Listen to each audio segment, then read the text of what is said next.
बड़ा हम मांग संख्या 52 और 53 पंचायत राज ग्रामीण विकास पर चर्चा कर रहे हैं। तो गौरव का विषय है राजस्थान के लिए कि पूरे देश में त्रिस्तरीय पंचायत राज की व्यवस्था की घोषणा हमारे राजस्थान के नागौर से हुई। तत्कालीन प्रधानमंत्री स्वर्गीय जवाहरलाल नेहरू स्वयं यहाँ पधारे और घोषणा की। उसके आधार पर जो नियम बने, कायदे बने, उसके बाद 1959 में जाके चुनाव हुए। और मुझे बहुत गर्व के साथ याद कर रहा हूँ मैं कि 1959 के चुनाव में मेरे पिताजी ने भी मेरे गांव में चुनाव में भाग लिया था। पंचायत राज की संस्थाओं को मजबूत करने की बात कर रहे हैं ना, तो पुराने लोगों को याद होगा 1959 में पहला चुनाव हुआ था। दूसरा चुनाव कब हुआ था? लगभग 17 साल तक दूसरा कोई चुनाव नहीं हुआ और वही सरपंच चलते रहे। 64 में हुआ था। 64? यस। तो उसके बाद 13 साल तक नहीं हुआ। आप भूख सी बात करो। उसके बाद 13 साल तक नहीं। वो आपके खाते में लिखा हुआ सारा कि 13 साल तक कोई चुनाव नहीं हुआ और वो सरपंच चलते रहे, कई उनमें से मर भी गए।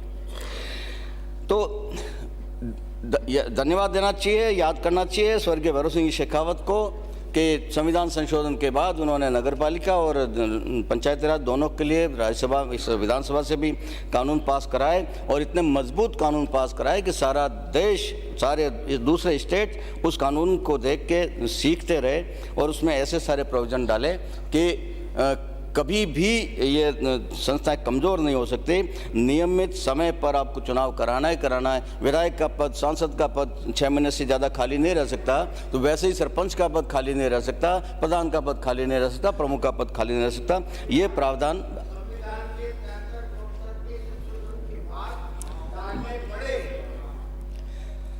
हाँ, मैंने पहले बोल दिया, आपने थोड़ा कम सुना होगा। संविधान संशोधनों के बाद राजस्थान की विधानसभा ने कानून पास किए और वो कानून पूरे देश में मॉडल है, आदर्श है। ये मैं कहना चाह रहा हूँ। मैं इन पंचायत राज संस्थाओं को और मजबूत करने की आवश्यकता पर चर्चा करना चाहूँगा। ये जो इनको सबसे ज़्यादा मजबूती मिलती है किसी भी संस्था को आर्थिक आधार पर, और आर्थिक आधार जब तक मजबूत नहीं हो तब तक कोई भी संस्था ज़्यादा लंबी चल नहीं सकती। क्या मिलता है पंचायतों को? ये नए सिस्टम बन गए, भारत सरकार से मिल रहा है, राज्य सरकार से भी मिल रहा है, उनके आधार पे पंचायत चल रही है। पंचायतों की निजी आय शून्य है और वो निजी आय भी बननी चाहिए, उसके लिए हमने कभी व्यवस्था सोची नहीं। एक व्यवस्था हमने सोच रखी है, कानून में प्रावधान है, उस पंचायत की किसी भी ज़मीन की रजिस्ट्री होगी, दस्तावेज पंजीकरण होगा, उसमें से कुछ हिस्सा, रजिस्ट्री शुल्क में से कुछ हिस्सा पंचायत को जाने का प्रावधान है। आज तक किसी पंचायत को मिला नहीं। तो वो एक सोर्स था जो हमको एस्टेब्लिश करना चाहिए। ठीक उसी प्रकार से पूरे पंचायत क्षेत्र में हमारे यहाँ बार बार मांग आती है, जूली फ्लोरा बहुत ज़्यादा है। बाड़मेर से आने वाले हमारे मानव सदस्य कहते रहते हैं, हम जालोर वाले भी कहते हैं, जूली फ्लोरा मुसीबत है हमारे लिए, लेकिन पंचायत के लिए वो एसेट बन सकती है। उस जूली फ्लोरा को हर साल काटा जा सकता है, वो तो हर साल बढ़ता है, उसे काटा जाए सर्दियों में और फिर उसके कोयले बनाया जाए और वो कोयला यदि बेचे, नीलाम करे, तो पंचायत के आय का एक बड़ा वो स्रोत बन सकता है। और इसी तरह से जो खनिज संपदा है, उस पंचायत क्षेत्र में यदि कोई खनिज संपदा है, उसकी रॉयल्टी सरकार ले रही है, खनिज विभाग ले रहा है, उसमें हिस्सा पंचायत को दीजिए ना, क्यों नहीं दे रहे? और ये जो बजरी के आपने माफिया खड़े कर दिए, पूरा जिला एक आदमी को दे दिया, वो जो मर्जी कर रहा है। मेरा सुझाव है पवित्र सदन के माध्यम से, उस बजरी का छोटे छोटे पट्टे बनाइए, हर पंचायत का एक पट्टा बनाइए और उसको नीलाम करिए। स्थानीय व्यक्ति को या स्थानीय युवक को रोजगार मिलेगा, पंचायत की आमदनी बनेगी, उसमें से उसका हिस्सा उसको मिलना चाहिए पंचायत को। ये भी एक तरीका हो सकता है। इसी प्रकार से और भी कई तरीके निकाले जा सकते हैं। जो पंचायतों के दुकानें बनी हुई है, उनका किराया समय पर मिलता रहे और अच्छा मिलता रहे, वो भी चिंता हो पंचायतों की। और भी अधिकार हैं। आबादी भूमि जो होती है पंचायत क्षेत्र में, तो जो आबादी गांव की दर्ज है वो तो ठीक है, उसके बाद मैंने मेरे खेत को आबादी में कन्वर्ट करा दिया, मेरी पंचायत क्षेत्र में आता है वो भी, लेकिन पंचायत का उस पर कोई अधिकार नहीं, उसमें पट्टा वो पंचायत नहीं दे सकती। क्यों नहीं दे सकती? नगरपालिका क्षेत्र में मेरा खेत है और मैं उसको कन्वर्ट कराता हूं तो नगरपालिका उसमें पट्टा देने के हकदार बन जाती है। उसका विकास शुल्क लेने के हकदार बन जाती है, पंचायत क्यों नहीं बनती? ये प्रोविज़न हमारे एक्ट में करने की आवश्यकता है, और तो उससे भी इसमें बहुत बड़ी ताकत पंचायतों को मिलेगी। उन आबादी भूमि का रिकॉर्ड भी पंचायत के पास रहना चाहिए।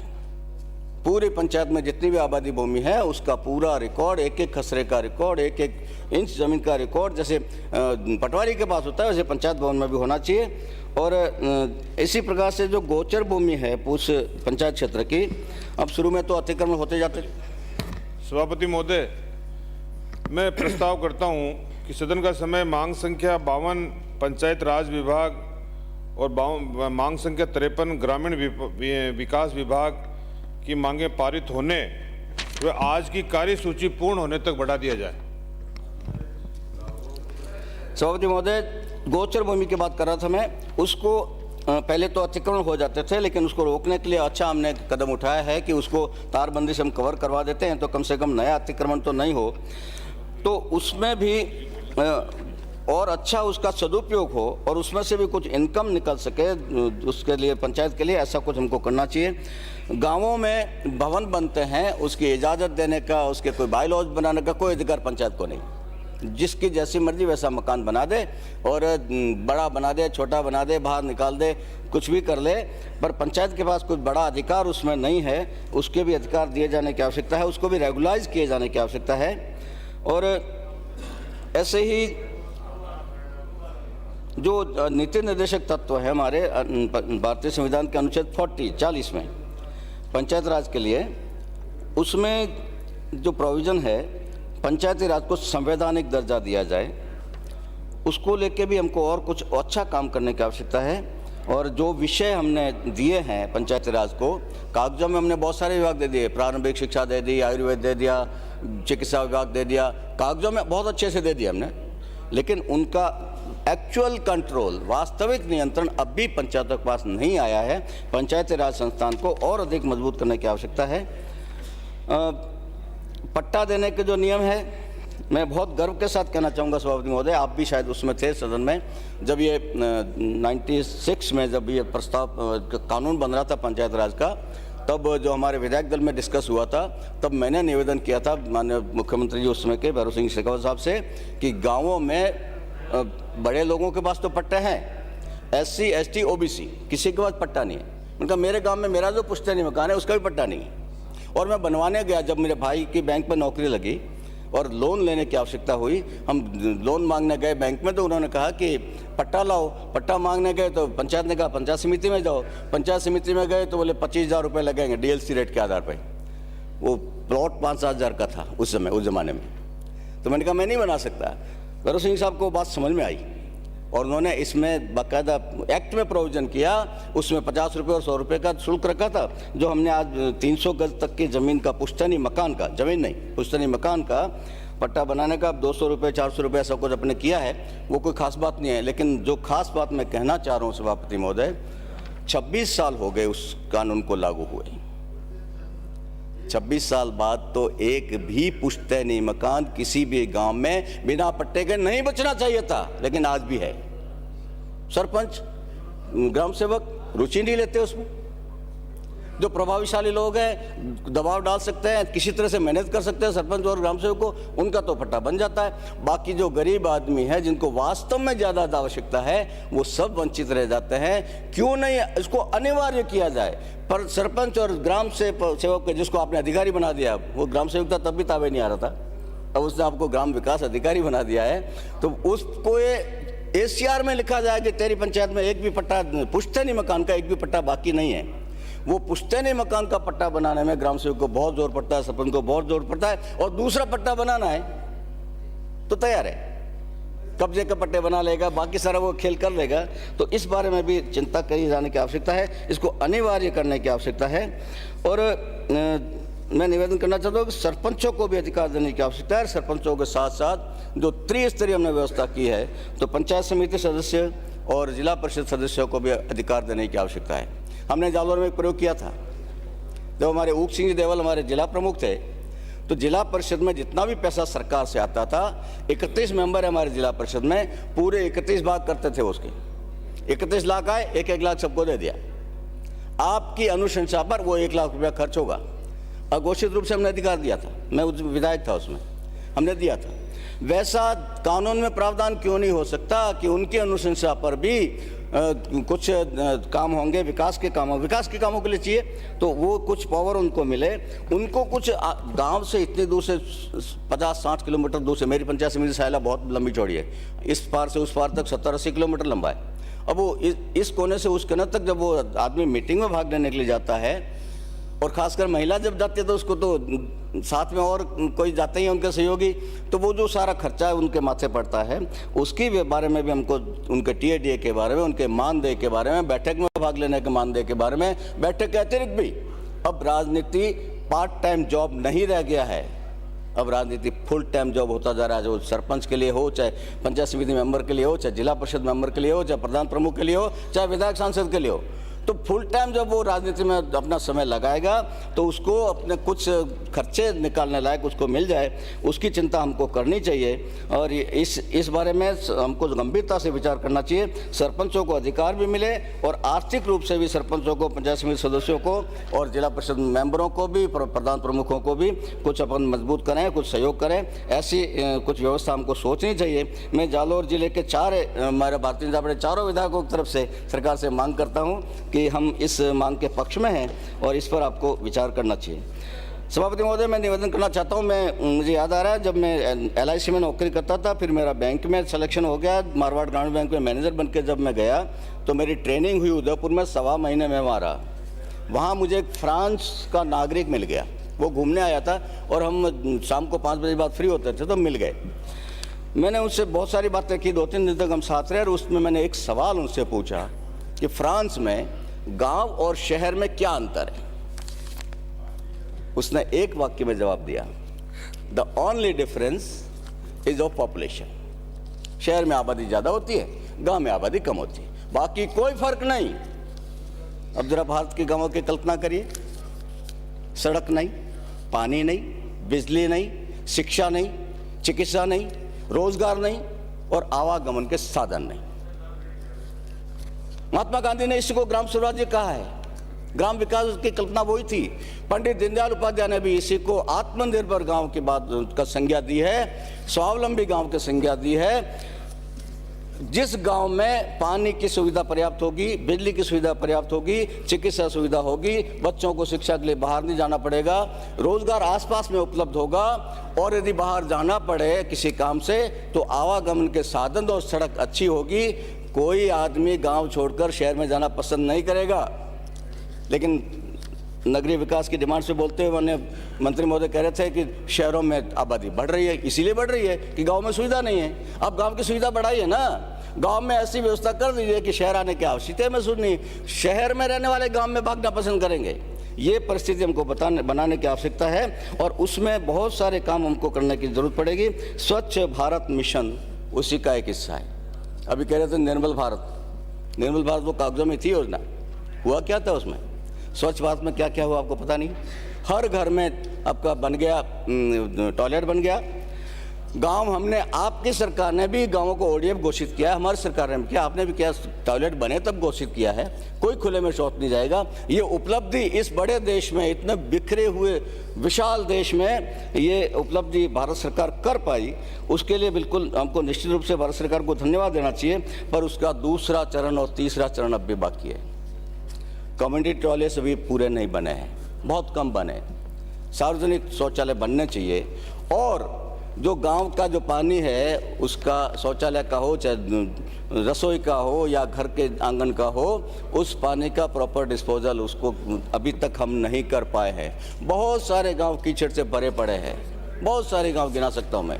मेरा डकातरा गांव, मेरा मोक गांव और ऐसे और भी 7 गांव भरे पड़े हैं पानी से, कीचड़ ही कीचड़ हो रहा है। उनमें पैसा भी है अपने पास, स्वच्छ भारत मिशन में पैसा भी पर्याप्त है, लेकिन हम कर नहीं पा रहे उसको मैनेज। उसकी चिंता करने की आवश्यकता है। और जो नगर पालिका में आपने घर घर कचरा इकट्ठा करने की जो गाड़ियां लगाई है, आजकल तो ई व्हीकल मिल रहे हैं, सस्ते में मिल रहे हैं। एक पंचायत को एक व्हीकल हमको देना चाहिए ताकि वो घर घर से कचरा इकट्ठा करें तो गंदगी हो ही नहीं, इसकी भी हमको चिंता करने की आवश्यकता है। और ODF प्लस को हमको सक्सेस करना चाहिए, ये मैं आपसे निवेदन करना चाहता हूँ। प्रधानमंत्री आवास योजना बहुत अच्छी योजना है और बहुत लोगों को इसमें, गरीबों को छत मिली है, इसके बारे में भी अपन को थोड़ा और जागरूक होकर अच्छा उपलब्धि अच्छी हासिल करनी चाहिए। सभापति महोदय, मनरेगा की बहुत चर्चा हो रही है। मनरेगा के कारण फायदा हुआ है ऐसा कहते हैं। मैंने गणित निकाला, 231 रुपये अधिकतम मजदूरी देनी चाहिए और 125 दिन अब किया आपने, 125 दिन, साल में 125 दिन, 231 इंटू 125 होता है 28,875। 12 का भाग दीजिए, एक महीने का 2400 रुपये। 2400 रुपये ये तो हाईएस्ट है, इतना मिलता नहीं है। ये 231 नहीं मिल रहा, जालोर जिले में मुश्किल से 175-76 कुछ मिल रहा है, उससे हिसाब से तो और कम होता है। यदि पूरा भी दे दिया आपने तो 2400 रुपये एक महीने का आप दे रहे हो। जैसे आपने तो कुबेर का खजाना लुटा दिया, इतना कुछ नहीं है। और बार बार जो आप लोग बोल रहे हैं मनरेगा अच्छी योजना, उसमें नरेगा में जो भुगतान हो रहे हैं, श्रमिक का भुगतान तो हो जाता है, वो 15 दिन की जगह 2-4 दिन ऊपर नीचे हो जाए, ठीक है। लेकिन जो कुशल श्रमिक और मटेरियल कंपोनेंट, सामग्री का भुगतान समय पर नहीं होता है, उसमें कुशल श्रमिक को आपने मटेरियल में डाल दिया है, तो मजदूर तो पैसा टाइम पे ले लेता है और कारीगर को 6 महीने बाद मिलता है। ये व्यवस्था है, उसकी चिंता करनी चाहिए। कुशल श्रमिकों को भी और उसका भुगतान समय पर मिले, मटेरियल कंपोनेंट का भुगतान भी समय पर मिले। और मैं एक उदाहरण दे रहा हूँ आपको, ये भीलवाड़ा का मेरे पास उदाहरण है। इस नरेगा के पेमेंट का मामला था, 5-7 एक सरपंचों ने गड़बड़ की, घोटाला किया, उनकी शिकायत आई और उन 5-7 सरपंचों का पेमेंट रोका जाए, जांच की जाए, ये मांग की लोगों ने। 100% का पेमेंट रोक दिया कलेक्टर ने। 100% लोगों का पैसा, 100% पंचायतों का पैसा कलेक्टर ने रोक लिया। उन 5 को पनिश करिए, उनको तो इनाम दे दिया आपने, उनकी जांच हो नहीं रही है, पेमेंट रुका तो उनको तो ठीक है, लेकिन जो बेचारे ईमानदार से अच्छा काम जिन्होंने किया उनको और पनिशमेंट आपने दे दिया। मैं सोचता हूँ कि मंत्री महोदय तुरंत संज्ञान लीजिए, भीलवाड़ा कलेक्टर से बात करिए, उसके पेमेंट करवाना चाहिए। और जो नरेगा के लिए बार बार आप बोलते हैं ना कि भारत सरकार ने बजट में राशि घटा दी, घटाएंगे नहीं तो क्या करेंगे, ये आपका रिकॉर्ड क्या बोल रहा है। मानव दिवस 2020-21 राजस्थान के आंकड़े बोल रहा हूँ मैं, और आपके उन प्रगति पत्रों से लिया है। 2020-21 46 करोड़ 5,34,802 2020-21 नोट करिए मंत्री महोदय। 21-22 42 करोड़, 46 से 42 हो गया, 42 करोड़ 42,95,766। और 22-23 33 करोड़ 15,78,000, 2/3, 1/3 कम हो गया, 2/3 पे आ गया। जब आप काम ही नहीं करोगे तो पैसा कहाँ से मिलेगा, बजट कहाँ से मिलेगा। इस आधार पे तो बजट तय होता है राजस्थान सरकार का और भारत सरकार के, आपकी परफॉर्मेंस भी होता है। आप मजदूरी नहीं लगा पा रहे हो। और मंत्री महोदय, मैं आपके ध्यान में लाना चाह रहा हूँ, इस नरेगा के कारण सबसे ज़्यादा संकट यदि किसी पे आया तो किसान पे आया, उसको मजदूर नहीं मिल रहे, मजदूर नहीं मिल रहे और मिल रहे तो बहुत महंगे मिल रहे हैं। तो कुछ ऐसा इस योजना में प्रावधान करिए कि किसान यदि डिमांड करता है कि मेरे खेत में मजदूरी की आवश्यकता है, फसल काटने के लिए, फसल बोने के लिए, निराई गुड़ाई के लिए, तो उसको प्राथमिकता से मजदूर दिए जाए, उसकी व्यवस्था करिए। किसान मर रहा है, उसकी कॉस्ट बढ़ रही है, लागत बढ़ रही है उसकी, क्योंकि उसको मजदूरी बहुत महंगी पड़ रही है। और इस नरेगा को मैनेज करने के लिए आपने जो तकनीकी कार्मिकों के जो व्यवस्था करी है, तात्कालिक व्यवस्था ही है, टेम्परेरी है, आपने नियम बनाया लंबे चौड़े, सारा सर्कुलर मेरे हाथ में है। एक जेटीए, जूनियर टेक्निकल असिस्टेंट, एक जेटीए को आप 10 के आसपास पंचायत देते हो, 3 साल से ज़्यादा उस सर्कल में वो नहीं रहेगा, 3 साल बाद या तो वो हटेगा या उसको दूसरा सर्कल मिलेगा। एक समिति में मेरे वहाँ 50 पंचायतें हैं, आपको कम से कम 5 जेटीए होने चाहिए सायला पंचायत समिति में, एक लगा हुआ है और वो एक भी 7-8 साल से है। अब वो क्या करेगा, वो अपनी पूरी मनमानी करता है। जिसको अपना कागज साइन करवाना है, जिसको अपनी एमबी भरवानी है, उसकी गरज करनी है। कोई विकल्प नहीं है सरपंचों के पास, कोई विकल्प नहीं है किसी के पास, प्रधानों के पास, प्रमुखों के पास, किसी के पास नहीं। जहां आपके 5 होने चाहिए वहां 1 लगा है। सर्कल क्या बदलोगे आप? एक ही है हमारे पास, नंगी क्या नहाएगी क्या धोएगी? तो इस बारे में चिंता करनी चाहिए। जेटीए की संख्या बढ़ाइए, टेक्निकल असिस्टेंट इनके बिना, और इनका काम सिर्फ नरेगा का है, नाप करना और एमबी भरना। अब वो दुनिया भर के सारी पंचायतें वही कर रहे हैं। विधायक मत का एस्टीमेट कौन बना? विधायक कोष से पैसा मैं दे रहा हूँ, एस्टीमेट कौन बनाएगा? जेटीए बनाएगा। वो सारे काम उनको सौंप दिया है, क्योंकि दूसरा स्टाफ आपने दे रखा है। जेएन की पोस्ट खाली, एएन की पोस्ट खाली, एक्शन की पोस्ट खाली, तो वो भी सारा लोड उन पर पड़ रहा है। उनका भी शोषण हो रहा है और वो भी शोषण कर रहे हैं। तो इसका कोई न कोई अच्छा हमको निकालना चाहिए। और मैं निवेदन करना चाहता हूँ, आपने गौरव पथ की गौरव पथ हमारी सरकार के समय था, हर पंचायत में 1-1 करोड़ आज भी मौजूद है। एक भी पंचायत नहीं बची राजस्थान की। आपने भी यही नकल करने की कोशिश की थी विकास पथ के नाम पे। मेरे विधानसभा क्षेत्र में सिर्फ 1 बना है 5 साल में, और आपके उधर के विधायक भी ये कह रहे 1 ही बना है। 1 से अधिक किसी विधायक का बना हो तो बता दीजिए, किसी समिति में बना हो बता दीजिए। नहीं है, नहीं कर पाए आप। होड़ करने की कोशिश की थी हमारी सरकार की, नहीं कर पाए, आप फेल हो गए इसमें।